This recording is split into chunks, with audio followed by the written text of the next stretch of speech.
Hello, everyone. Welcome to Word Funk. I am Leon Thomas. I am joined by Austin Yorsky and Johnny Maloney, who has a new blanket. Yes, and I want to hear about it. I do have a new blanket. Thank you for asking, Leon. I'm so excited about this blanket.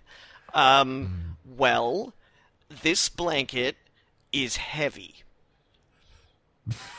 That is its main gimmick. It is not like a horsehair blanket. It is not like woven together from the hairs of indentured servants in some strange Far Eastern country or anything like that. This blanket weighs 20 pounds. So you like the pressure of it? Yes. Yes. Oh. Apparently, okay. So this is something that they have done studies on in therapeutic circles, and they use weighted blankets often with kids who are on the autistic spectrum. Is that it's a process called deep touch pressure. I think it is where essentially they've discovered that a certain modicum of firm touch or firm weight on a person's body actually releases serotonin. So what they've done is they've discovered that weighted vests and weighted blankets and things like that have a tendency to help calm kids that are on the spectrum down. And this deep touch pressure science has kind of made its way to the consumer market, where it's like people who have kind of low-level anxiety or have trouble sleeping or something like that. They've discovered that the benefits of using a weighted blanket yield the same kind of results. Your endorphin levels go up, your heart rate goes down, your blood pressure goes down, and serotonin and dopamine go, we're here, let's play, in the brain, and people kind of like calm the fuck down. So I bought it because that sounds like something I could use, and also because that sounds like something that would help me get to sleep at night, which is something I'm not good at. Yeah. And I was doing well for a while, but I've been having trouble again lately. So I was like, I'm gonna buy one of these blankets because, I mean, if it doesn't work, then like whatever, no big deal. Because I've always liked heaviness. Like I like the winter time. I like when the winter comes around, because then you can put like every blanket on the bed. And just like nap under, a giant club sandwich of blankets. But now I have this like giant club sandwich of blankets that's in one blanket, and it's like, oh, it's so cozy. Oh, it's such a cozy blanket. Like I was in bed like half a minute before I came to do this podcast, because I was like, I gotta get me some of this blanket again. Even though I'm like, it's mine and I get to have it every night. I wanted some this afternoon. That's just how hot this blanket action is. I'm really happy about your blanket, and I'm happy for your blanket, I guess. Also, it has a good home now, and with someone who will appreciate it very much. Hey guys. Yep. Mario has nipples now. What? I feel like he always has. We did. He had signifiers for nipples. I mean, like, those buttons were in the right place, but like. Well, wait a minute. I mean, have we ever seen him with his shirt off before, or is this new information? It's new to me. I'm sure if you search Mario's nipples on Google, I'm literally doing it. Okay, now. We'll probably get some hits, but today during a Nintendo Direct, Mario's nipples were officially unveiled in the modern era, at least. I'm not buying it unless they're like pretty hairy. Jesus. Look, I'm sorry, but No, he's smooth like a dolphin, for the record. I don't buy it. With a mustache like that? No, it's not naturally. He just maintains like I do. Mario doesn't strike me as being the kind of guy who manscapes. Oh, I'm sorry, but this is I hate to burst everyone's bubble, but this is not new information. I just found an old picture of Mario with his shirt off, wearing a bathing suit. Is it canon? It has the Nintendo logo on the bottom. Actually, it's not that old, but it's not from this year. So that question is fast becoming one of the worst questions. That every time I see it, I'm just like, is it canon? Leon, can you put said nip pic in the chat so I can verify the nips? Oh, okay. You can't just believe me, huh? All right. Austin, what happened? What happened to our boob selfie chain of custody here? Trust but verify. I just need to see these nips. Is all I'm saying. Okay. All right. I mean, they're not big or anything. They're not, but they are there. All right. Let me make sure I'm going into the right chat, because I'd hate to put this in like the goof off chat for like the X Channel Awesome members that I'm also a part of on Skype. It just dropped some Mario nips in there. Yeah, they're tiny nips. Oh, okay. Yeah, those are pretty tiny nips. Yeah, I mean they are there. They exist. This looks like it's like a 3DS wallpaper from like 2016. He's lounging on the beach and he's got little nips. I still do not buy that he is naturally that hairless. Dude doesn't even have any underarm hair there. Come on, he's Italian. He's like a baby man. He has a weirdly proportioned body.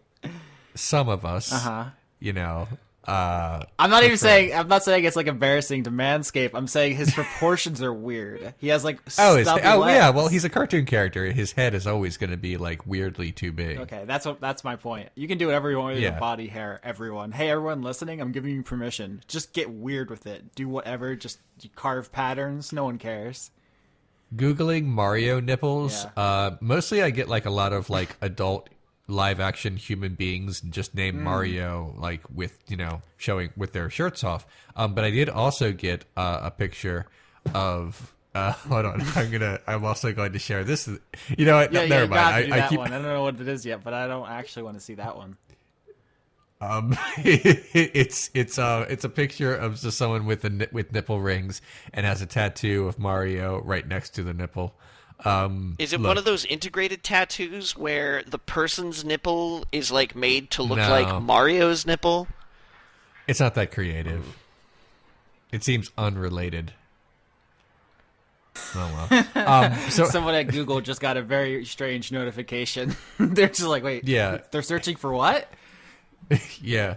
Like everyone who has listened to this podcast before knows, this is the interactive podcast portion, which means you have to Google it yourself because we're on the radio and talking about stuff that we can only see with our eyeballs. And I'm sorry. Listen, everyone loved the Normal Company bit, so I don't want to hear anything. That's true. That was a big thing for us. Okay. So there's a Mario game coming out, and also sometimes he's shirtless. Okay, I think what we're all here to talk about today is not Mario's nipples, but is in fact the new season of BoJack Horseman. Am I correct in saying we've all seen it?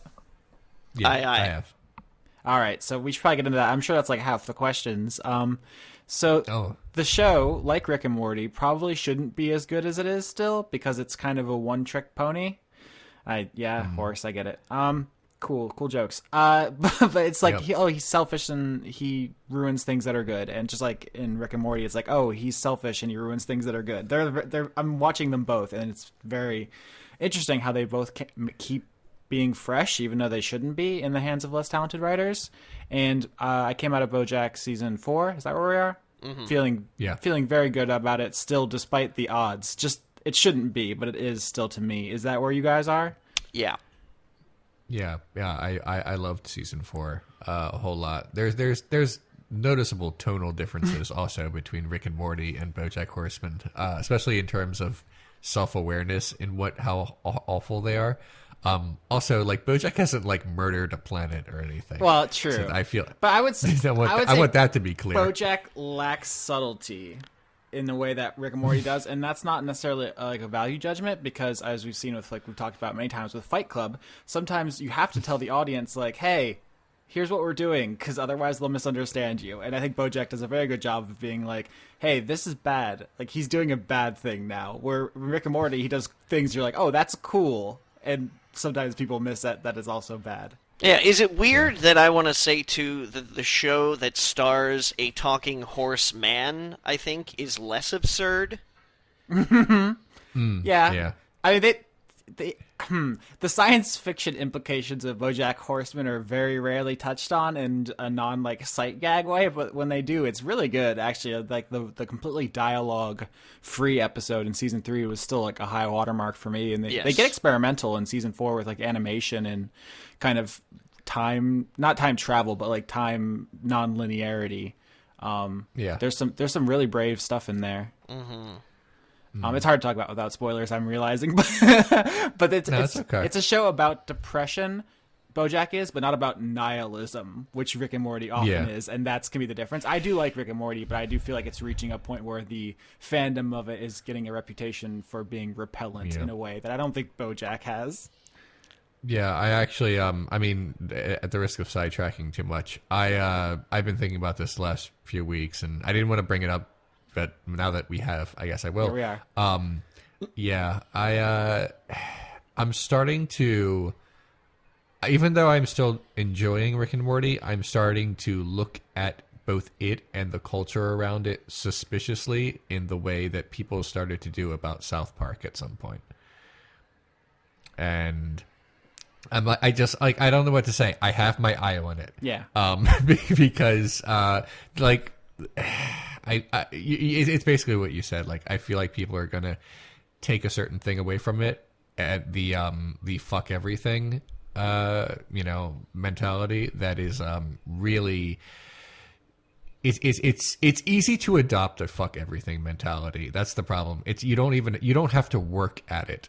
And if you have a hero who says it's okay, that's helpful too. But anyway, I'll leave that alone. Do you not think that's maybe the audience misunderstanding the message behind Rick and Morty a little bit, though? Yeah, that's why I compared it to Fight Club. Yeah, part of it is misunderstanding the message, but also the show could be better. It could be better at serving that message, I would say, because, how do I put this? Rick's misdeeds are always funny, whereas, say, BoJack's misdeeds are tragic and are framed that way, and framing is very important. They're funny, or they're like clever or cool. They make him look like smart, which is what the audience wants. Like, a lot of the people who are in the audience are like, "Oh, I'm a smart guy," and everyone else just doesn't understand how smart and cool and good I am. Right. Or no one's watching BoJack and being like, "Yes, I also alienate my family members and have a drinking problem. That's very cool."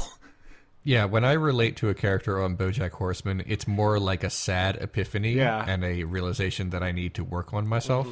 And he finally is. That's like the thing about... I thought, like, okay, there's only so many seasons I can watch where something good comes along and he ruins it. And he does still do that, but there's hope in season 4 in a way that there's not in the other seasons.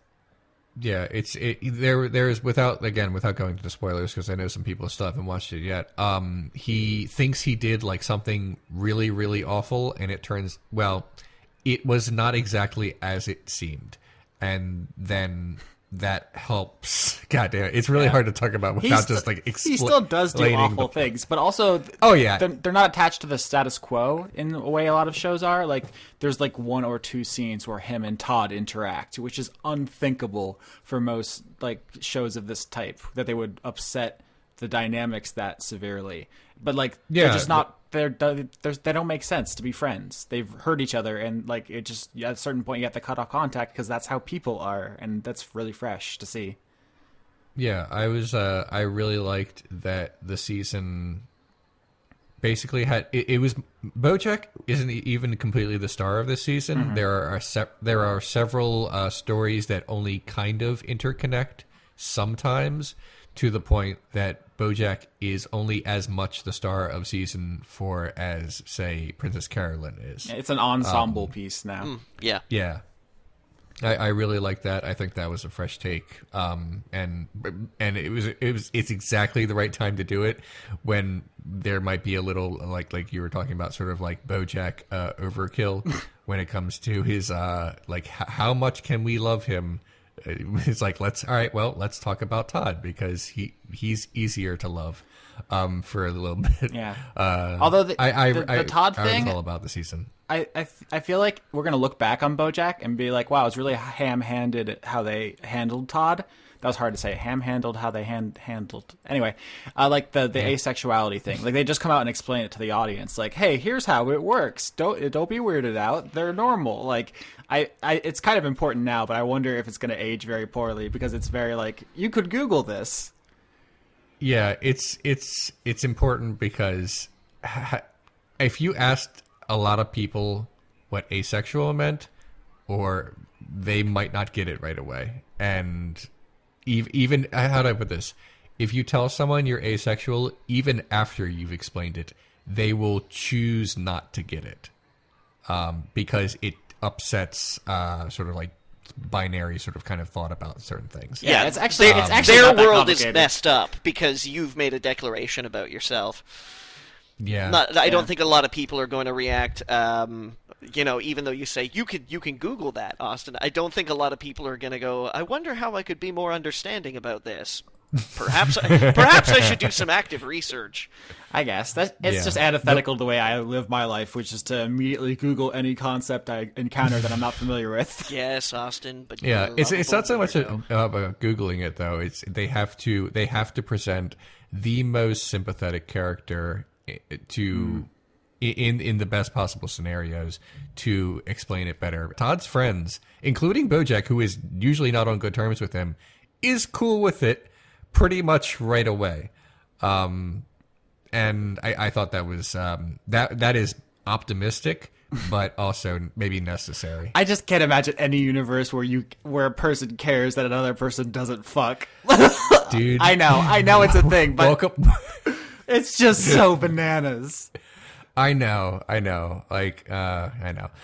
It's like it's weird that we can have sexual hang-ups, but also hang-ups about about not sex. That's because this is an empathy problem in general, but it's like everyone is having too much sex who has more sex than me, and everyone who has less sex than me is having too little. And it's the same as like everyone who cares about an issue who cares more than me cares too much. Everyone who cares less cares too little. You know, like, obviously I have found the right balance on every issue because that's what works for me.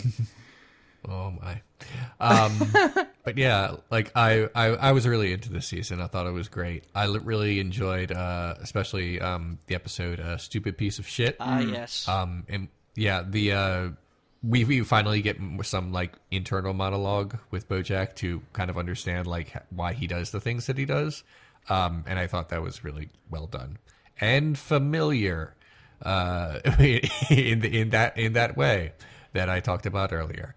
The depression stuff's really strong. I think another thing that I wonder if this, like, everyone's going to understand like the flashback stuff as being important character work, but I wonder if like some of the themes about like the transmission of like generational trauma and masculinity, because a lot of the season boils down to like dads are bad to their kids and then those kids are bad to their kids, like, and the way that works. And I feel like it's easy to just be like, oh, that's sad, and not like realize the way in which, you know, I know people hate this term, but like toxic masculinity is in fact at the root of a lot of this. It's not just like, oh, he drinks and that's bad.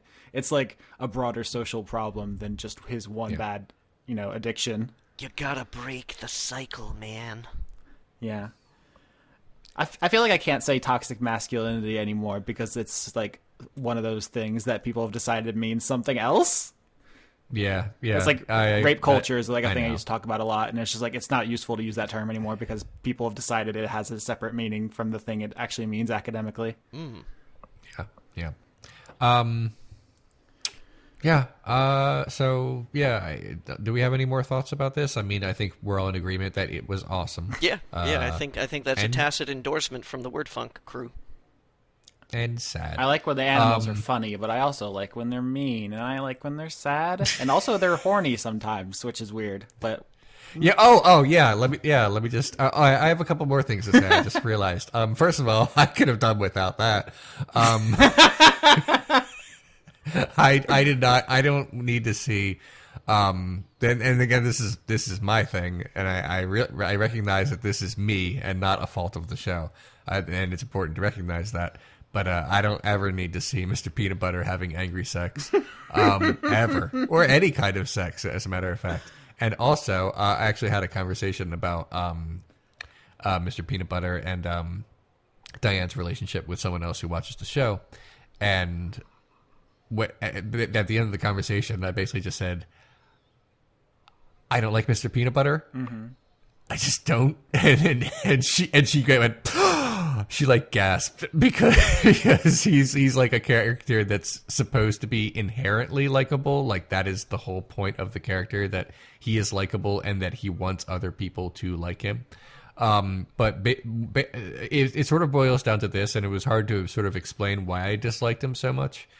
But when Mr. Peanut Butter says, I just feel like I should be governor. I mean, I'm obviously not qualified to do it, but something deep inside me says that I would be the best one at it. And I was like, yeah, that's why I don't like this. I mean, that's why I don't like Mr. Peanut Butter. I do enjoy the character, but like, I would hate him, even if he were a tall dog that I could pet. I would still really not want to hang out with Mr. Peanut Butter. I think that's the point of that arc, though, is that there's limits to just being an affable guy. Like at a certain point, you have to actually have some substance behind that, or you can trick dumb people, right? But like, there's a certain point where without any substance, you're kind of repellent. But also that you don't need that for politics, which is some of its very unsubtle social commentary. There's a whole arc about guns, and like the show, it's not trying to be like clever, I guess. It's just it's very like, here's the thing, I hope you like it. Which is fine. Yeah. I guess it helps that I agree with most of the things that it's saying. If I didn't, it'd probably be more annoying, huh? Yeah, it probably would. So yeah, BoJack Horseman season 4. It's on Netflix. If you've never watched the show or don't have Netflix, you can like get a free trial and just binge the whole thing, and then stop watching Netflix and never pay for it. So like, why would anyone not watch all 4 seasons of BoJack Horseman right now? Is about all I'm saying. Maybe. Life hacks from Leon. Just in case there's a 5th season coming along, because if you use your free trial up, then that's like, yeah, okay, fair enough, but still, like, just I mean, it's, God, Netflix is so cheap, guys. It's not even a big deal. All right, that's what I wanted to say. I still have my page, my browser on the image search for Mario Nipples, and one Mario is just, he's looking at me real hard right now, and I need to close out of this tab. Anything else you guys want to talk about? Johnny, I have more stuff as always, so jump in if you feel like it. I'm not sure I've got anything too deep. I mean, I talked a lot about music last week. The National released their new album. I don't want to take up too much time, but I like it. But that's like, I mean, you figured I would, right? So I don't really feel qualified to talk about the substance of a National record for the most part, because I'm pretty sure like they could release something and I could be like, I could see how you wouldn't like it, but I still do. So it's good, you know. Take that for what it's worth. It's a lot more experimental, I feel, than some of their other albums. It's you know, they kind of extend their boundaries in 2 directions, where like some songs are just sort of like Matt Berninger just kind of like mumbling at you over glitch pop. And like there's one track that just straight up sounds like, I don't know, like slowed down grunge rock. Like, there's honest to goodness guitar solos on this one. Yeah, and more than one too, you know. Yeah. And it's weirdly like, you know, it's weirdly unified, I feel, as far as their albums go. Like it looked like they had a real chance to, or at least Berninger, who I think writes all the lyrics, had a chance to really I don't know, whittle down this grand image. The last song, the title track, Sleep Well Beast, kind of puts a lot of the other album, a lot of the rest of the album in perspective. There's a lot of weird shared like background noises and texture. There's shared texture in the album that kind of transfers from sound to sound. It's a really, I don't want to say lush, because lush is sort of like, when I think lush music, I think like Phil Spector's Wall of Sound. You know, like all this instrumentation kind of all at once going on, but it's very rich. Like it's very deep. There's a lot going on in the background that you might not necessarily hear at a first listen, like horn sections, weird little glitchy electro like pseudo beats that are going on in the background that kind of move from track to track. And yeah, some unified themes that kind of come up. And it didn't grab me in the way that on a first listen that a lot of their other albums have. Like when I listened to High Violet the first time, I was like, I think this is the best album that they've ever made. But like I can't really, like, there's like maybe 2 songs on there that I'm like, they're good, but take it or leave it. You know, everyone else, when it comes on, I'm like, ooh, I love this one. Nice. So I'm really enjoying it. Like I said, take that recommendation for what you will, though, because, I mean, I'm not saying they could fart in a paper bag and I'd give it 5 stars or anything like that. But if it's still a national record, I would listen to it and say, I'm enjoying this, so I am, and I'm a little biased that way. I know I'm a fan. Suck it. It's all good. Another musical note, I think I don't know if it was weeks or months ago, I mentioned a band called King Gizzard and the Lizard Wizard. Yeah, they came to Vancouver a couple months ago, and I was like, I wonder if I should go.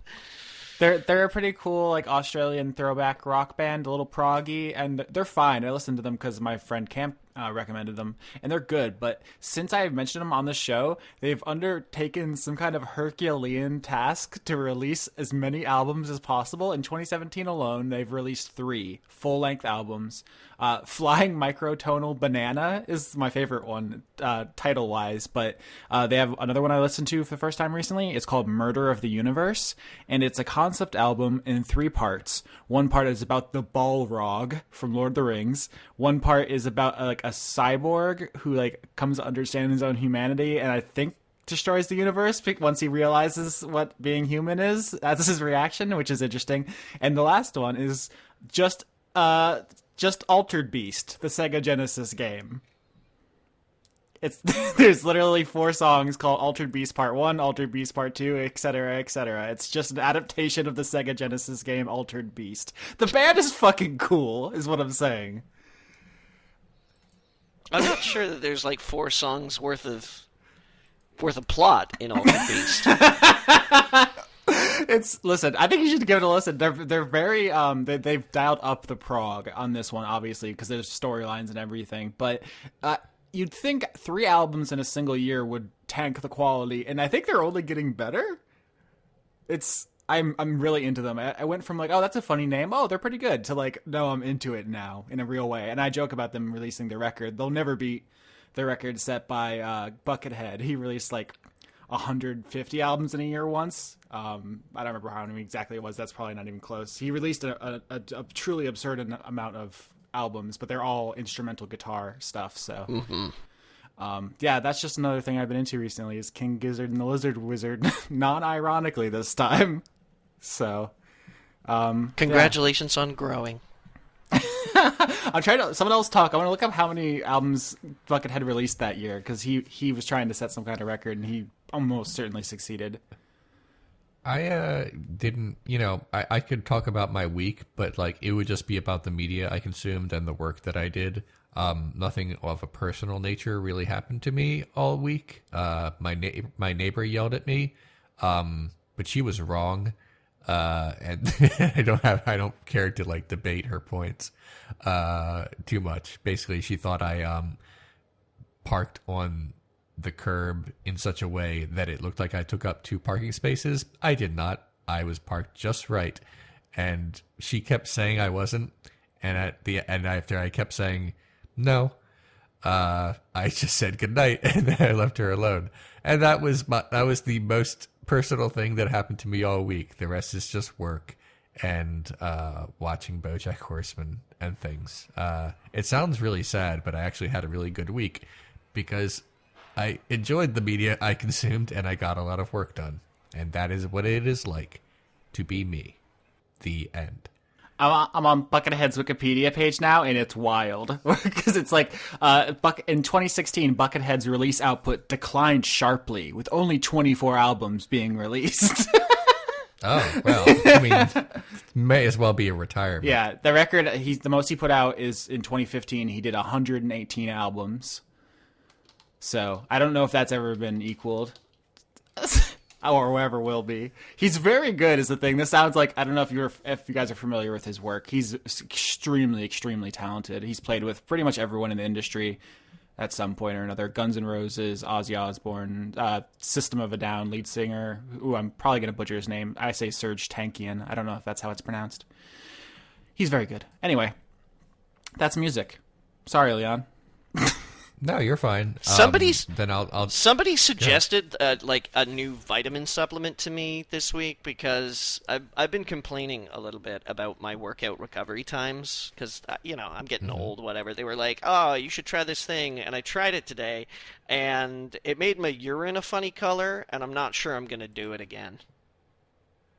Oh. Okay. Hot. I mean, I agree. That's right. If it. Okay, I'm going to transition us out of here because a couple of weeks ago I saw a headline which was that there was a Netflix original coming out called Daddy of Light.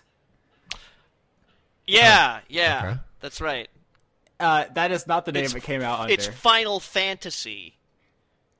It's called Final Fantasy now, right? Yeah, they changed it to Dad of Light because daddy has certain connotation in English now. We've ruined that word. Even if it's not under that connotation, it still sounds very silly. Mm-hmm. That's something a 5-year-old says to their parent and never after. Well, but funny you mentioned that, Leon. Uh-huh. It's about a relationship between a kid and a dad who, way back when he was like a little kid, he and his dad used to bond over playing Final Fantasy. I think the original Final Fantasy together. So he was like, he was like 5 or 6 or something like that, playing through Final Fantasy with his dad. And then it happens many years later in the current era where the son is like all grown up and his dad is retired and they don't have a great relationship, like there's no connection. And then they start playing, I think, Final Fantasy 14 together. So it's about how video games can bring us together. He makes is with this that a documentary? No, it's a drama. Well, it is an adaptation of a true story. This really happened. Oh, so it's a biopic.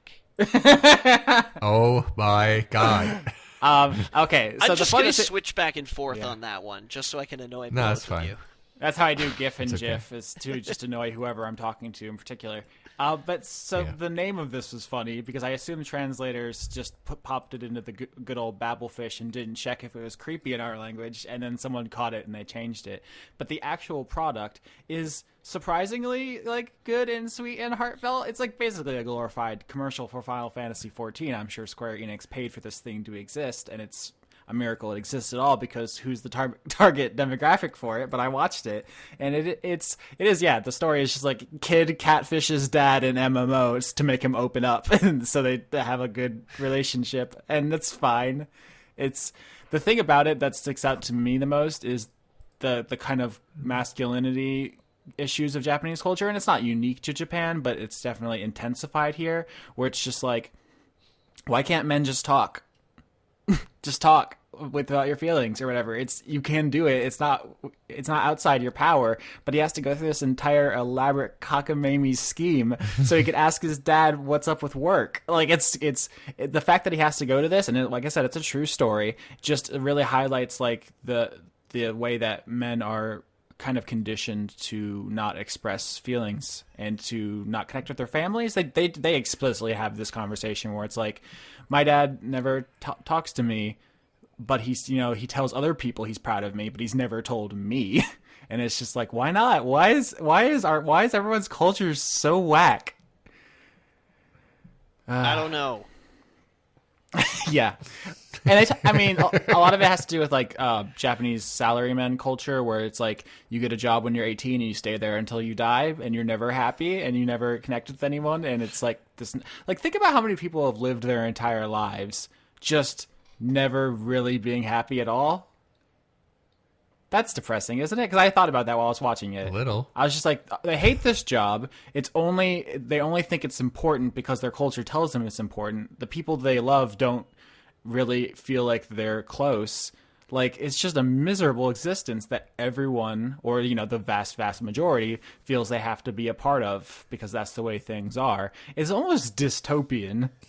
That's like actual society. It doesn't have to be, though.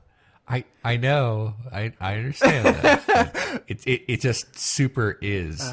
We're hitting a little close to home right now, just so you guys know. Well, if we all would just play Final Fantasy XIV together, we could talk about our feelings, and then we could overthrow our gross culture. Leon doesn't play video games anymore, Austin, and you told me that we shouldn't play video games together anymore ever since we tried Resident Evil 6. That destroyed our friendship. No, I just don't have time. Anyway, I could go on, but it's just going to be like Austin's socialist hippie hour. So someone talk me out of this thing. We can take small steps forward. Guys, talk about your feelings. It's okay. It's the healthy thing to do. Accept that that's the way you feel. It's all right. Yep. Great. There we go. That's step one. All right. I feel closer to you already. I will leave it to one of you guys, either one, to come up with step 2, and then that'll take care of itself, and we'll be done. It's just such a comically easy concept that I'm amazed that it's still an issue. But I guess change is hard and scary for people. Whatever. Also, the sun is like. I think step 2 would have to be like just a very simple open mouth kiss. Okay, we got to move on. No, that's the original, Leon. That's Daddy of Light. That's an entirely. They had to scrap that version. Oh my god. I just want to say very quickly. I don't have like a lot to say about this, but I just want everyone to know that if you're ever feeling sad and you need to smile right away, just to sort of like wash out something bad that just occurred, you can remember that there is a professional wrestler named Cheeseburger. And I don't know, because every time I think of that, I'm like really? It makes me very happy. Only for a few seconds, because then, the rest of life happens. But like, it's a very like quick, like, hey, there's this guy, and one day he woke up and said, I'm going to be a professional wrestler. And second part of this thought, call me Cheeseburger. He's not, when you think of like the name Cheeseburger, you think, oh, is he like a big round guy and he looks like he eats a lot of cheeseburgers? Nope. He's small and skinny. He's just named Cheeseburger. And, I'm looking at his Wikipedia page and it doesn't say why. It's almost conspicuous by its absence, in fact, that there is no section on the Wikipedia page, say right under championships and accomplishments, that says, why is this guy called Cheeseburger? It's not there at all. But there is a man and his name is Cheeseburger. It's a shame because his real name actually sounds pretty cool. His real name is Brandell Littlejohn. Which sounds pretty solid already. But he went in a different direction. That's it. There's nothing further, I'm afraid. My version of that is just the singer Meatloaf, which is a very similar trajectory, but he does look like someone who might be named Meatloaf, so I guess it's not quite exactly the same thing, but it brings me joy. Yeah. Okay, this is a very dumb show we're doing. It is. Yeah. Usually. So okay, so I got questions about this, but we had a kind of a cliffhanger last week, which was that 3 hurricanes were coming for me, and we haven't addressed it. I wonder if anybody's worried. I am still alive, obviously, but do you guys care about the hurricane thing? Absolutely. Kind of. I mean, I as I understand it, it got smollened. Yeah, by the time it got to me, I live in North Florida. So my experience with Hurricane Irma was it was starting to get windy outside, and then I fell asleep. And then I woke up and it was over, so I missed it. That's nice. That's what happened. Like, we got some days off of school, and I'm sure some trees and stuff were knocked over, but Tallahassee was basically spared the wrath of Irma, and we were super, super prepared this time. Last year, I think, there was like a tropical storm, like not even a Category 5 hurricane, like just a little tropical storm, and we lost power for like several days just because nobody thought to prepare. Like, I don't know. It makes all the difference. So yeah, like a lot of places are devastated right now, and that sucks, and you should do whatever you can to help. But personally, it did not really affect me, so I am thankful. That's it. That's the whole thing. I'm thankful too, Austin. I'm glad you're well. Looking at my list. I know you guys don't want to talk about any of this stuff. It's very disheartening. Is any of it how Ted Cruz loves porn? Yeah, we should. Oh God, I'm just gonna say this right now. I was right about to go to sleep, and then my ex-wife was nice enough to retweet that, and it popped up in my timeline, and I'm like, this is what I'm doing for the next hour or two. Pencil that one in. Because I want everyone's take on this. It's all just going to be jokes within 140 characters or less, but they're all good. The first thing I thought of was, because I came into it like 20 minutes or so after it had happened. And I thought, why is this still up? Why does nobody like Ted Cruz enough to call him about this? It is preposterous that we're still talking about this. And then like an hour went by, and it took a while before it was taken down. So I have to believe that even like his Republican colleagues were like snickering about it, and they were like, I guess we have to call him. And the other one next to him was like, in a while. So for non-American listeners, Ted Cruz is a really despicable politician, and his official Twitter account liked a tweet which had, I guess, pornographic material. I didn't actually watch it. I just heard everybody else talking about it.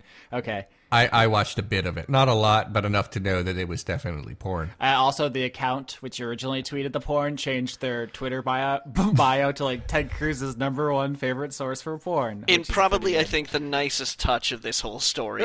Like that right there is, if I can walk away with anything, it's like, that's perfect. Yeah. Yeah. The unfortunate thing is, I mean, we all kind of knew how it was going to end. He was going to, he wasn't even going to make a public statement. There was just going to be, his office was going to say that someone else in his office was responsible, and nothing was going, and it's like, dude, I mean, maybe, but. What if he just called a press conference? He's like, my name's Ted Cruz, and I love jacking it. I just love slamming it. I love bashing the meat. I love greasing the pole. I love hammering on my pud. I just think he just gets like every possible permutation of masturbation, and he just explicitly confirmed each and every one. Yeah, that would be awesome, but also like I would believe it because his face always looks like he's coming because his eyes are squinting and he's like smirking a little bit every time. Yeah. So like I haven't looked at a lot of people's faces while they were doing that, but I have to believe that like that happened. So I think he is. You think he's just perpetually fiddling the hoedown? I think he's low key coming all the time because there's a lot of suffering in the world, and that's his kink. Like, he's just thinking about all the poor people who can't afford groceries, and he's edging constantly. He's a deplorable human being. The only reason, like, when, I mean, like I said, the news came out where he says, well, it was, claiming it wasn't him, it was someone else who may have had access to the account, which is entirely possible. And the reason I might believe that is because this porn was way too normal. Okay, I do not believe that Ted Cruz jerks off to like really mundane vanilla shit. Yeah, it's like when I checked it out, I'm like, this is disappointing. As this, like the jokes about it are good, but this is so dry. At the risk of repeating everybody else's jokes, like Ted Cruz definitely only jerks at the snuff films. Like that's the only thing that could even get him slightly hard these days. Oh, and I'm not even trying to like kink shame him. Like he's entitled to whatever, but it's just his political fucking ideology is the exact opposite, as I'm sure everyone who has been following this has been informed by all of the social media posts. He's like a very prudish anti-sex person, so that's why if this was like almost anyone else, we wouldn't be going so hard on him, right? Because who cares? I'm sure everyone else jacks it, right? Like it's not a big deal except for Ted Cruz because he's fucking hypocritical fuck. He explicitly said that people do not have a right to manipulate their own genitals. To which his college roommate tweeted that would be news to him. Yeah, like I said, not only do I not care that Ted Cruz masturbates, I didn't even need to know. But it's just a given, really. I mean, right. It's right. I assume that about everyone unless they tell me otherwise. That's not the issue. The issue is that he explicitly says that he doesn't and that nobody else should. And then his Twitter account liked porn, and that's just comedy. Like if it was if Bill Clinton's Twitter account liked porn, I would have immediately gone to bed. Yeah, I would have been bored. It would have actively bored me. I mean, he's done some heinous shit too. I don't want to pretend like Bill Clinton isn't someone we can sit here and talk shit about because we can. It's just like we all know he slams it, right? Like constantly, right? Relentlessly. Yeah, I assume that's what he's doing most of the time, even when he's tweeting. He has like a chafing problem, probably. He has to get like special ointments and unguents because he's fucking his shit up. Yeah, I bet he has a really elaborate ritual. That's what. Okay, all right. So. No, please, Leon, lead me through your extensive fanfic research. What you imagine Bill Clinton's jacking it ritual is like. No, I retract that, realizing that I would have to explain what I meant. No. Gross. Anyway. Yeah. I wish we could dunk on Ted Cruz more, but frankly, everyone else has already done it, and they're probably funnier than us, so I don't really want to look bad by comparison. It's just one of those moments that added joy to my life, Yeah. Just one of those, finding an unexpected M&M in a bag of trail mix. I was like, oh, this is nice. Yeah. Anyway, it happens a lot that these people get caught doing the exact opposite thing. Like there's all the anti-gay politicians who always get caught in, having gay sex in bathrooms or whatever. And it's like, this should be fine. Like, I don't care if you have gay sex in bathrooms. Like, you should be able to live your truth, but you're trying to take it away from other people, you asshole. Yeah, it's the context that makes it delicious, Oh, It's the side dish that makes the main shine. What if Ted Cruz's O-face is normal? Because his normal face is his O-face. He just suddenly looks like a regular human being who has normal thoughts and not hateful. Just a respectable-looking nice guy. Yeah. Yeah. God, can you imagine having to have sex with Ted Cruz? What a nightmare that must be. Thanks. Okay, never mind. Thanks for that intrusive thought. I had it, so you had to share it. That's fine. I'm looking at my Twitter right now, and I'm really amused by the fact that at Fenway Park, someone unfurled a big banner over what I believe is called the Green Monster that says racism is as American as baseball. It's the most I've ever been interested in baseball in my life. So there's that. Also, that happened. As soon as the Ted Cruz thing broke, Zodiac Killer immediately began trending on Twitter, which is very okay. Yeah.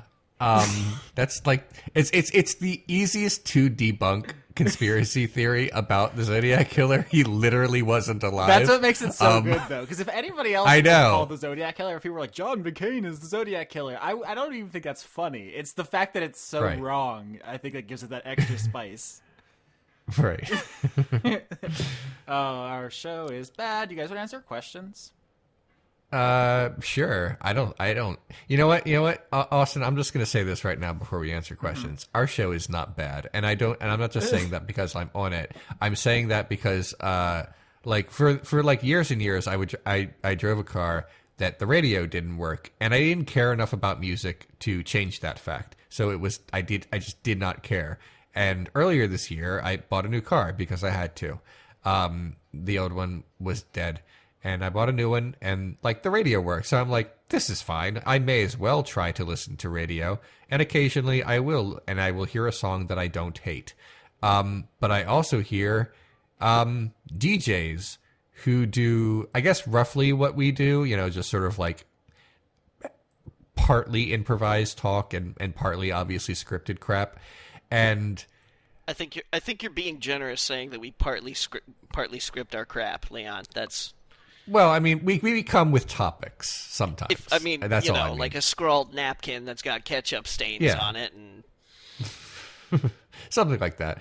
But there's basically two kinds of DJs I have noticed on FM radio. One is like boring, which is fine. They're just there to they're really there to do music things and not be like a big personality. And then there's assholes. I had the misfortune of driving somewhere in the morning, and I put it on a rock station, and someone was saying, like, you never believe what Kathy Griffin is saying. And then the other disc jockey, who definitely knows who she is, said, who's that? And then the other one said, oh, it's just someone. And then he like proceeded to like make fun of her appearance and age, like in a really gross way.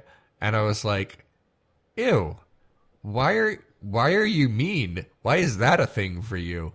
Do people like you when you're mean? So I don't know. Like, I feel like we're doing okay because the only people we mock are monstrous hypocrites who have like genuinely terrible values, and mostly, we're not shit.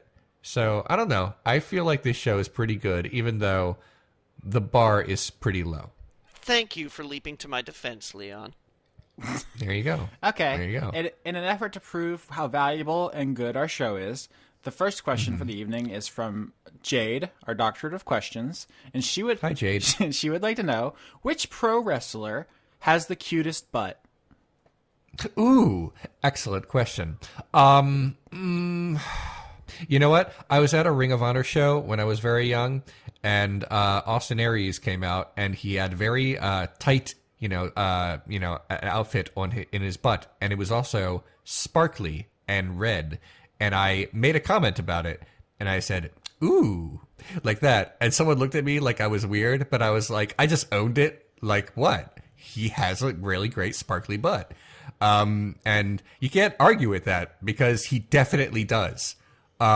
So there's that. I don't like Austin Aries as a person because he's a Sandy Hook truther.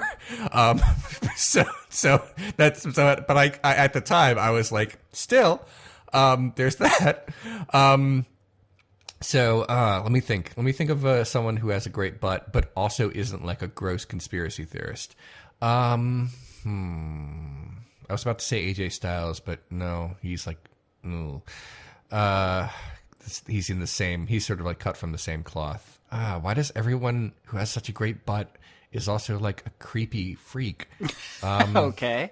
Like why would that have to go with it? This is hard. I shouldn't say Cheeseburger because I haven't seen enough of his butt to make like any kind of like meaningful comparison about butts. I'm gonna say, just off the top of my head, that Ty Dillinger has a really good butt. He is the perfect 10, and I believe his tights have a 10 on the butt. and it draws your eye to them. So I'm going to say him. Wonderful. That's it. There's no... Yeah, I mean, I don't have a punchline because I don't know what the questions are ahead of time. But yeah, I'm going to say Ty Dillinger has a really good butt, and I'm glad he got to show it a little. Well, not like there. That would be something.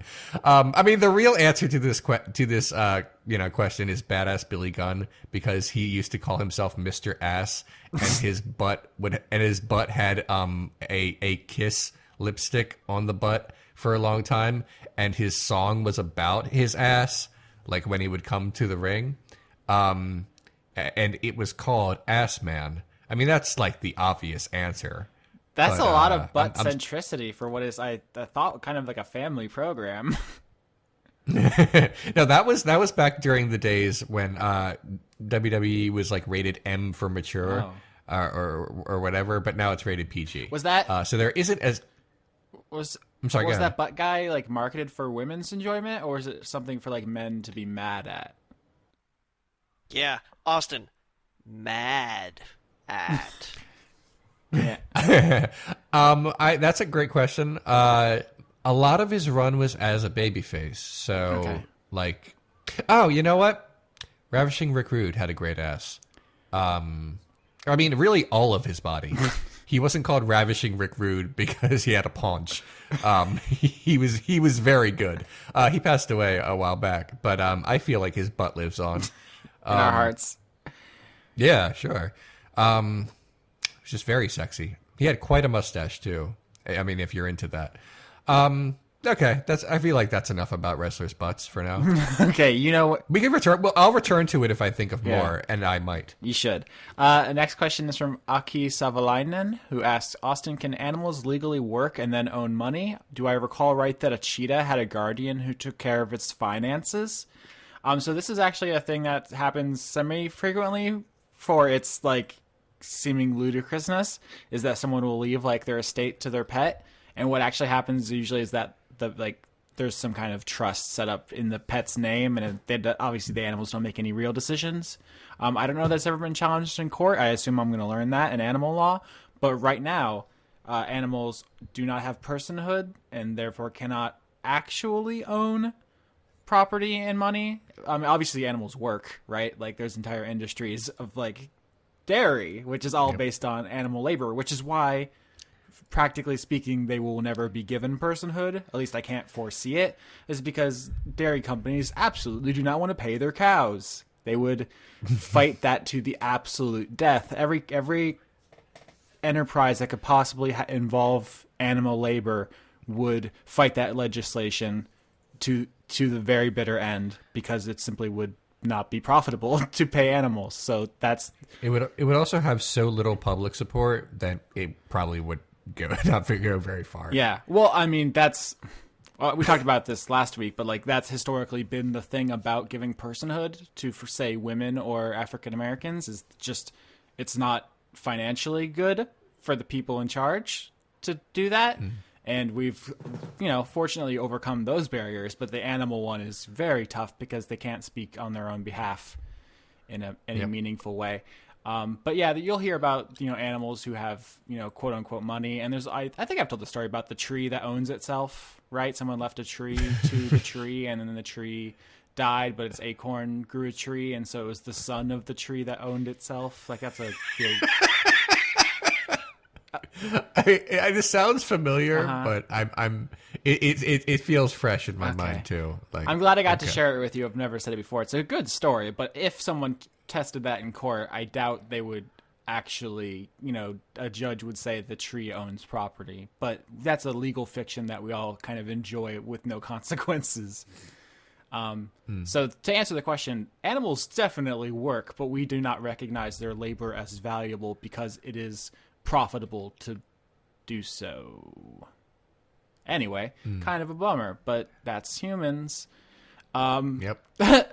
So Martin asks, should we burn gaming YouTube to the ground? Which I think is the only reference in any of the questions I got this week about PewDiePie saying... It's doing a great job at doing that itself. I thought all the questions this week were going to be like, what do you think about PewDiePie saying the N-word? And nobody did, which I assume it's because our audience knows where we're going to land on that, right? Is that why no one asked? Because y'all know? I was pretty sure that the last sound clip from this episode was going to be, so PewDiePie's still a piece of shit, eh? Yeah. Johnny, I'm not even joking. I genuinely was planning to do that. So you know me very well. Nice. The problem with gaming YouTube burning is that taking you the with it. Backdraft, yeah, the backdraft hits everyone else too. Yeah. Like the problem with advertisers having reasonable concerns about like big guys like PewDiePie and JonTron and everyone else who's a big piece of shit is that when the advertisers leave YouTube, they don't just like, oh, well, let's just only advertise on Renegade Cut from now on. They just leave because it's all tainted. I mean, some of them have come back, but they've sort of come back with the promise that YouTube will be better at monitoring this stuff, and the algorithm that they have created to monitor this stuff is also bad for us. It demonetizes many of my videos. And the older videos will never be able to be reviewed and appealed because they have to have like a certain amount of hits per like week in order for them to be reviewed. And my old videos, you know, they only like my old videos that get like a few hundred extra hits a week, you know, from years and years ago. But those add up because there's like hundreds of them. And but unless unless one of them breaks like a certain threshold, they won't. So it's hard to explain. It's a lot of technical bullshit. But the real answer to that is, should we burn gaming YouTube? I sure hope it either corrects itself or fades away. But the nonsense going around it is just hurting everyone. It's inherently vile in and of itself. I mean, I want that to be clear. The biggest problem with normalization of slurs is not my bank account. It's that. Yeah. But the side effect, but the side effect is is also shitty in like a obviously lesser way. The thing about it is that this is emblematic of how important it is to police your own communities on the internet. Now, I don't mean like police your own communities, like, because, you know, people are going to be like, oh, but what about free speech or something like that? You have to be willing. You have to be willing to call out even like the biggest fucking YouTuber around, because he is like detrimental to your fucking bottom line. So when you talk about gaming YouTube, right, people should be able to say what PewDiePie did, or, you know, what's going on with so-and-so, or whomever it is, whoever it is that's that week's pariah, right? You need to be able to say, I don't want to be associated with that, and I think their behavior was despicable. Like, it's so frustrating how permissive communities are, not just on the internet, I guess, in general, but the internet is like the very least you can do is pay lip service to something on the internet, right? So if somebody says something shitty or does something shitty, because, you know, I don't know anybody who's just kind of like accidentally blurted out the N-word. That's not something that you just spontaneously do because, you know, it's like, well, gee, I've never done it before, so this seems like a perfect time to try. Especially in a language that is not your native tongue, right? You really got to dig deep for slurs in other languages, I feel, but go on. Yeah, you know, you don't go to the fucking drawing board and come up with that one when you're actively trying to be like, oh man, how do I adequately express myself? I know. If you have enough time to come up with a word that you've never fucking said before in your life, you have enough time to say, whoa, wait a minute, that's the wrong word.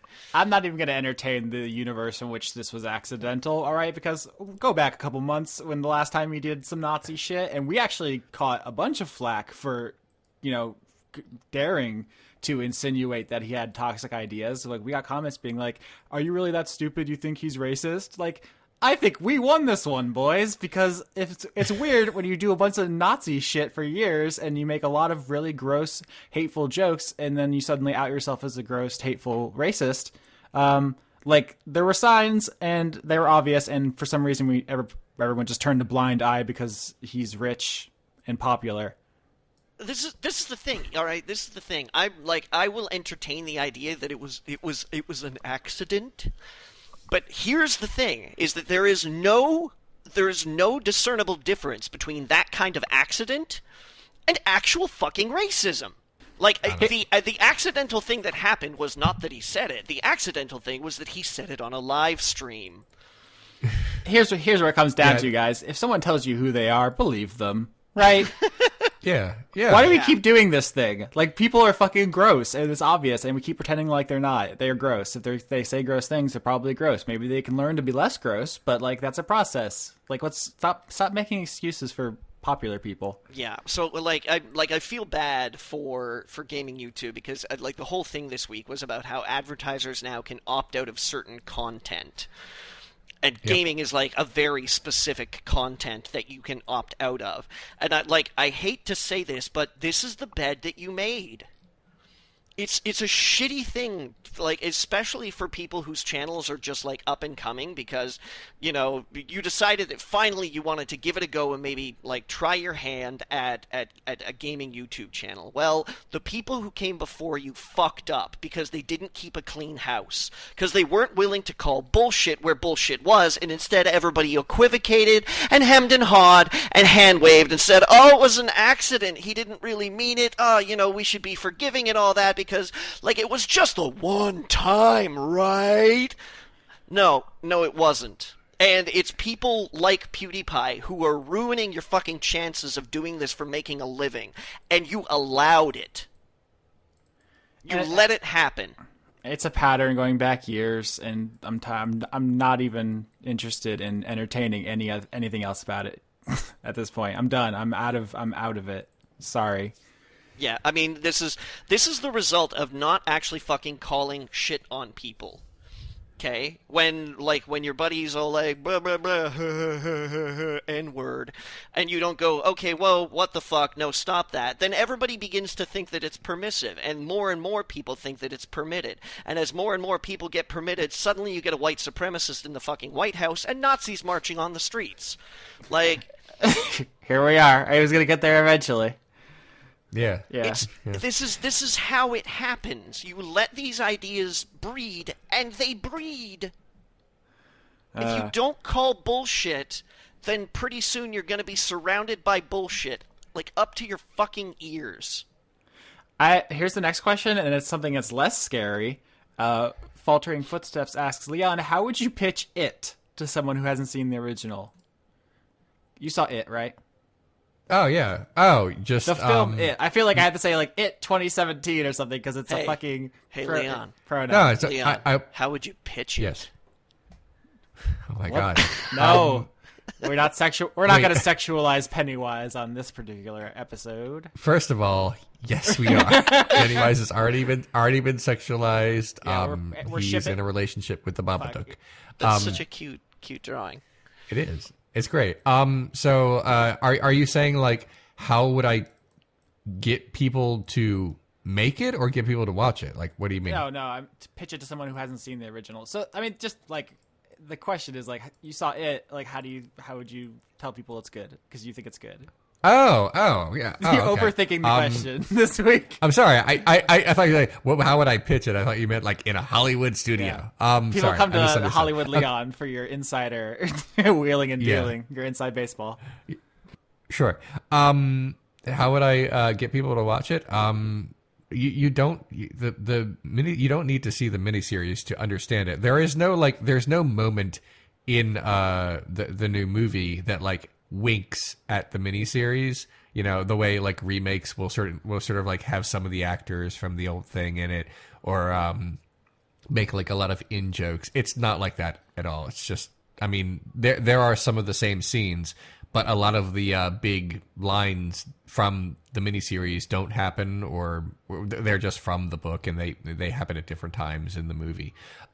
You should see it because it is a scary movie that actually has a lot of heart and a lot of child actors who I did not hate. So none of the child actors are obnoxious in a way that made me just not want to watch this movie. I think a lot of child actors, it's not their fault. They're children and they're all terrible. How are they getting better? I noticed that in Stranger Things too. Are we in some kind of child actor renaissance, or is like training gotten so much better? What's going on? It might be a bit of that, but also like it has one of the actors from Stranger Things in it, so there's some crossover there. Nice. He was good in it. He played the role that Seth Green played when he was young. He's just patient zero. He's infecting all the other children with acting. It's but yeah, no, it's a really good movie. It's scary. I wouldn't say that I was scared, even though clowns do creep me out a bit. But I was invested in the story, and enough of it changed that I was still tense when certain things happened, because I was like, oh, maybe in this adaptation such and such will die. Maybe in this adaptation this will be different. And there were some noticeable differences. I won't get into spoilers, but yeah, it is definitely a movie to go watch, and definitely in a theater, because you want that atmosphere, is what I'm saying. Yeah, it's just really good. I mean, I guess that's kind of like an obvious thing to say without much depth, but I don't want to get too deep into spoilers. There's that scene didn't happen, the one that we always talk about. Yeah, because it can't legally.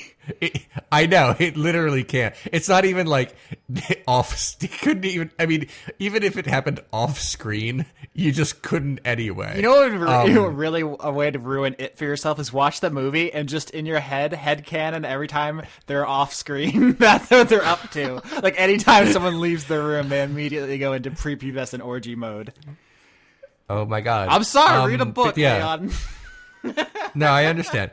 So, instead of that, this isn't really a spoiler, but instead of that, they just do like a blood oath. They like hold hands that have been like recently cut, and that just makes sense for kids to do. Yeah, weird. It's almost like it's an equivalent gesture without all of the grossness. Yeah. How about that? Yeah, it's a really good movie, and I think people should watch it. And I'm really happy that we are definitely getting part 2 in 2 years, which is cool. Can you just fucking imagine the audacity of Stephen King to turn in his first draft to his like agent or his publisher with a fucking preteen orgy in it? Like, I'm embarrassed to show people. There's no way that was in the first draft, Austin. There's no way. You don't think? Nah, that got slipped in the final draft when it was going to the publishers. Oh, I see what you're saying. I would hate to think it's the opposite, where it was a very chaste book, and then the editor was like, "You know what this needs?" No. And Stephen King was like, "Look, just whatever. I trust you." That's not even like his gimmick, right? It was like the 50 Shades of Grey author or something. Then you're like, "Oh yeah, we have to sex this one up." But like his whole thing is like gore and violence. It's like he's never been like a good sex writer. He has occasional sex scenes, but they're always cringy. That's not his appeal. I don't know. There is that one where the person is tied up. But here's my thought is that I'm embarrassed to show people stuff even when I'm proud of it. The idea that he could, with a straight face, turn that into someone and just be like, hey, what do you think of this? I wrote it. It's just like universe brain exploding. It's like a level I can't even comprehend. Anyway. Yeah. If I were the editor, I would just hand it back to him, and like the entire scene would be just like highlighted in like red. Mm-hmm. Like, this has to go away right now. Why would you? I would actually write in the highlighter marker on it, just why would you do this over and over on each page? Well, it was like a test. Like, he was just trying to see if they actually read it. They're like, oh, they need to rubber stamp all my stuff because I'm a genius. I want to see if they'll even call my bluff. And they published it too quick. He couldn't get a chance to recall it. Do you guys know that we're getting the Gerald's Game movie before the end of the month, right? Oh, I didn't know it was that soon. That's not as explicit as it sounds, right? It has like a sexy premise, but it's mostly a lady tied to a bed hallucinating. September 29th, apparently, is the release date for the Gerald Game movie. Yeah. It's a very King-heavy year. Yeah, Dark Tower, which I never got around to seeing. It was in theaters for like 25 minutes. Yeah. Probably not good. Probably. Yeah. Mine pulled it from theaters as I was buying the ticket. I can't tell if that's a joke. Okay. Next question. Yeah. Common Ryan H, it's a good name, asks, is there any media or genre that's popular overseas that you wish had found a more significant audience here? This question would have been easy a couple of years ago. It would have definitely been Shin Megami Tensei, which I was a huge fanboy of, but no one else knew existed. But then Persona 4 blew up into a huge phenomenon, and now everyone is pretty into it, so I think of a new answer. Garth Marenghi's Dark Place. That's British, right? Yeah. Yeah. Yeah. I keep hearing about it. I haven't seen it. You see? Oh, it's very good. Yeah. Yeah, I proved your point. Good one. Case closed. I mean, yeah, it would have been great if it would have been more popular in America, but again, I mean, like, there's like 8 episodes. Yeah, So, I know. There's, It's not that concrete. I think if I was going to go genre, if I was going to go more broadly, I think that Korean cinema should be more popular in North America. Because they share a lot of, like, there's a lot of aesthetic and sort of like plot values that Korean cinema and North American cinema share. I feel like we're in a period that's the American of appreciation influence of Korean cinema, like the way that anime was in like the 90s, where we're only getting the best stuff, so we have like an inflated perception of how good it all is, because there's like, oh, everything on Toonami is fire, like anime rules, and like, oh, actually a ton of it's garbage. Yeah, and, but like, right now it's all Bong Joon-ho and Park Chan-wook, so we're like, yeah, Korean films are dope. No, I mean, like, even then, like movies like Old Boy and fucking I Saw the Devil and shit like that are still really niche products. They're like, you can't just walk into Job and be like, hey, I saw movie, and be like, oh yeah, I heard about that one. Like, people would be like, why are you watching Korean movies? I love Job, but I hate Boss. Boss is pretty mean at Job. He's very stingy. He's very stingy with break and money. I'm ambivalent about Coworker. I don't know what we're doing. Yokai Watch is another good answer. It's not my favorite game ever, but it's very charming and cute, and I feel like America doesn't value that often. So that's another thing I could think of. Leon, did you have one? I mean, it's hard to say like what medium, like I would like in a very specific way. Like, I'm not going to say pachinko. But I mean, I don't think I've ever played it or cared. But I wish that films that are not in English had there was a larger market for it in America. And I don't mean like in a specific country. I mean literally anything that's not in English. If that could be a thing in America, except in like small, kind of theaters or places out of the way, or like on a special occasion. I wish that were a thing for Americans. It's not. No, it would also be helpful. It would, yeah. It's also just like part of our sort of like isolationist culture. Like I literally got, I wouldn't even say an argument. It was more like someone said something and then I rolled my eyes. A few years ago, I was saying, like, there are thousands of movies released every year, and the idea that almost all of them are almost all the good movies released every year are made in one country is nonsense when you consider, like, talent is not, specific to like only Americans. That's nonsense. And I feel like that's sort of like an obvious thing to say. Of the thousands of movies released every year, there must be tons and tons of good ones elsewhere, and not just from America. And this person said, no, Hollywood is just the big leagues, and everything else in the world is just minor leagues. And if they were any good, they would just be working for Hollywood. Right. Bollywood is the minor leagues. And I'm not just talking about like financially. I mean, just like creatively, like that doesn't make any sense. But that is an actual mindset of a lot of people. Leon, has any other country ever made Transformers 2? I think not. But no, that's the thing. That's what people think. And I can't. It's really hard for me to like explain it any clearer than that. There are this is the small percentage of movies that are made in America this year, and this is all of the rest. The idea that all the good ones are in this small percentage, and that is true. It is a minority of the films made each year, even though people think that Hollywood is like almost everything. And people just don't want to hear that. And if I push it any further, I sound like the foreign film fan who like insists that all movies be subtitled. But I think it's just rational to expand that. And people like complain about Hollywood all the time. They say, "Oh, Hollywood is so lame." And I was like, yeah, I mean, sometimes, it's a good thing there's like thousands of movies released every year that are not from Hollywood. You could watch that. And their response is, nah. Just like I mean, then stop complaining. Yeah, I know what you mean. I don't know. It's an uphill battle to get Americans to do literally anything, even if it's in their own interests. So I don't know. I don't have any kind words. And that's just the thing. It is. I mean, look. Here's how I feel about Americans and foreign films. If you're an American and your movie experiences are completely satisfied by only movies made in America, then fine. There is no reason for you like to actively look elsewhere.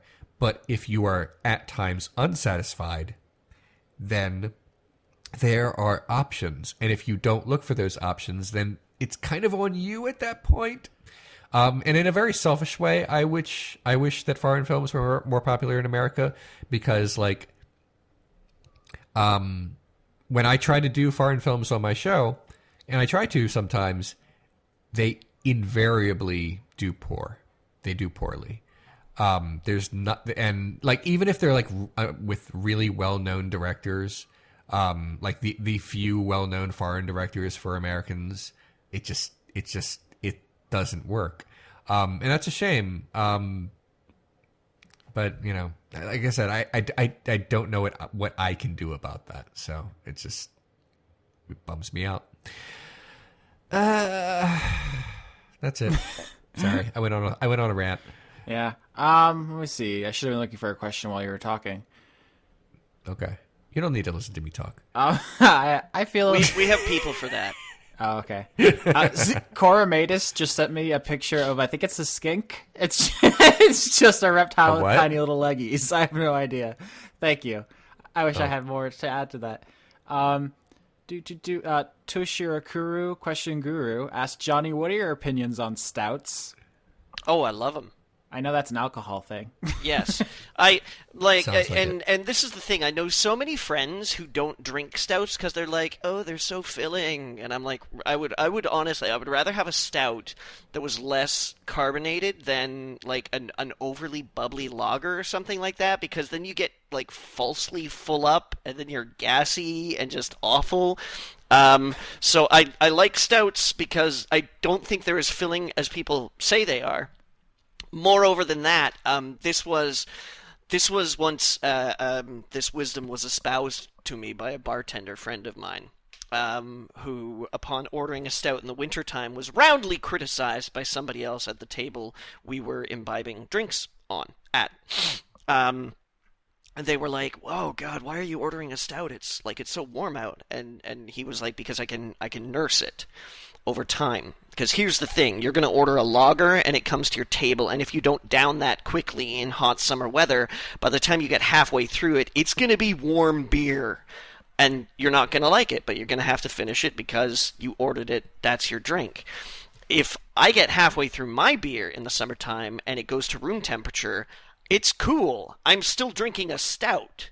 Like, you can take a bottle of stout to the beach on a picnic or anywhere you want in the summertime, and it is as eminently drinkable at room temperature as it is cold. I think they are one of the most versatile beers. They make fabulous breading for fish and chips. If you're ever frying fish and chips, they make fantastic batter. Stout batters are they are so rich and buttery and delicious and wonderful. So yeah, there's a stout that is locally produced in British Columbia at a town called Crannog, which is not how you pronounce it, but I feel compelled to pronounce it that way every single time I read the name. Called, and this is my favorite name for a beer ever, the Hand of God.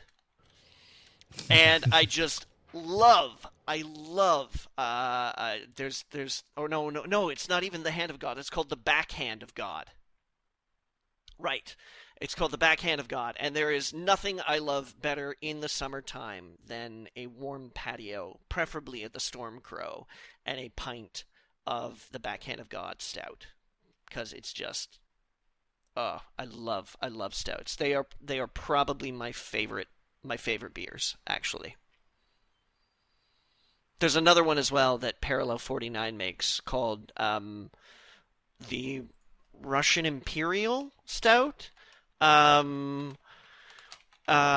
yeah, the Russian Imperial Stout. But you have to be careful with those because they come in at like 11%. They make it seasonally every year, so every batch you get is different, and it will put you right on your ass. It will, but it's so good every year. I always look forward to the Parallel 49 Russian Imperial Stout batch coming out, and then I do a little dance. I throw up my hands in the air and go Stout, and then walk down to my local liquor store and order some, because that's something we do in Canada. We have to buy our booze mainly in stores specified for liquor. This shocks a lot of my American friends. You cannot walk into a grocery store and buy booze. You have to go to a store for it because our tax laws are different, and a lot of that money goes to universal health care. Ooh. I heard that's impossible. I could use some of that. You know what? And yet the bumblebee flies, Austin. I want to start using that. It's very good.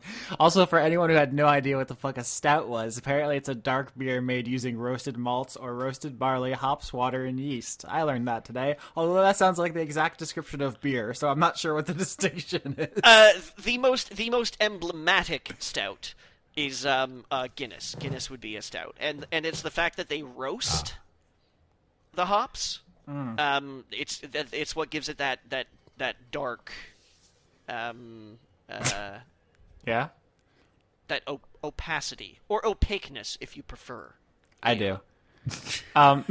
Leon, I got a wrestling question here from Cyretha. It says, Leon, did you watch the Mae Young tournament? MAE. I sure as hell did. Okay, you want to explain what that is? The Mae Young Classic was a wrestling tournament that they held, and it was the first like all women wrestling tournament for WWE, and spoilers in 3, 2, 1. Kairi Sane won, and she's great. Her gimmick is that she is a pirate princess, and she's wonderful and very good in the ring. Wrestling sounds fucking awesome. It really is.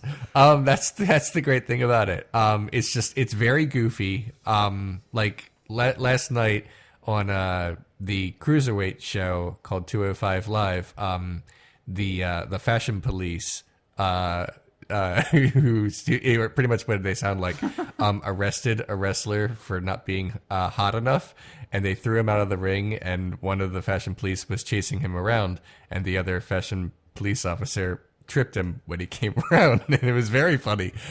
This is what wrestling is really like, and it's great. But anyway, did I watch Mae Young? I sure did. Mae Young was a wrestler, and she passed away a few years ago, and she was very good. And they made this wrestling tournament in her honor, and they signed a lot of women wrestlers from all across the world to participate in it. Some of them got full-time contracts that they're exercising now, and some of them were just like there for the day. It was very good. I was happy about it. Jazzy was my favorite one. She was good. She looks like... I don't play it, but I've seen images of it. The Overwatch character who is muscular with pink hair, she looks like her. Zarya. Okay. That is her. She looks like that, except with blonde hair. She's very good, and she got a contract apparently, even though they didn't like progress her very far in the tournament. Yeah, it was fun, and I enjoyed it. It was very good. All right. We're about out of time. Just a lightning round question we can answer in one word. Faltering Footsteps asks, favorite old school prog rock band or album? I know Leon's like, what? No, it's okay. I only kind of know what qualifies as that, so I can't even. It's fine. You're not a true progressive, Leon. Yeah, that's what they say. Pink Floyd is probably my favorite prog rock band. Wish You Were Here is my favorite album, although Animals is also very, very good. It depends on what mood I'm in, but I could go on, but that's the easiest answer to that question. Johnny, prog? I would probably be, betraying my Canadian heritage if I didn't say Rush. Fuck, that is a good answer. Yeah, the 2112? Yeah. Yeah. Ooh, that's good, too. I thought you might be a King Crimson man over there. Nah? Nah, okay. Prog rock and I have never really meshed that well, to tell you the truth. Huh, I wouldn't have guessed. There's some yes that I like, mm-hmm. but not a whole lot. Pink Floyd, I have a mixed relationship with Pink Floyd. Yeah. But even especially new prog rock, I don't really like very much. Like fucking Mars Volta and Coheed and Cambria. We're gonna what up Porcupine Tree? Oh, we're gonna throw hands, fool! If you don't like Porcupine Tree or Mars Volta, that's brutal. I named the villain of the last season of Dice Funk after the lead singer of the Mars Volta, in case anyone's curious what Zavala is. Cedric Bixler Zavala is the lead singer of the Mars Volta. I think some people might have thought it was a Destiny reference, because there's a character in Destiny named Zavala. I didn't know that at the time. Destiny didn't have a story as far as I was concerned. Anyway, we're out of time. Is Mars Queen, Volta rules. Would you consider Queen to be prog rock? They have a prog album or two. They're not prog. They're arena rock. Nah. Yeah, they get proggy every once in a while, but they are not prog, I would say. Nah, more glam. Yeah, proto glam. Sorry, Leon. Music, it happens. Yeah, sometimes. Anything you guys want to say before we go? How can you not like Porcupine Tree, Johnny?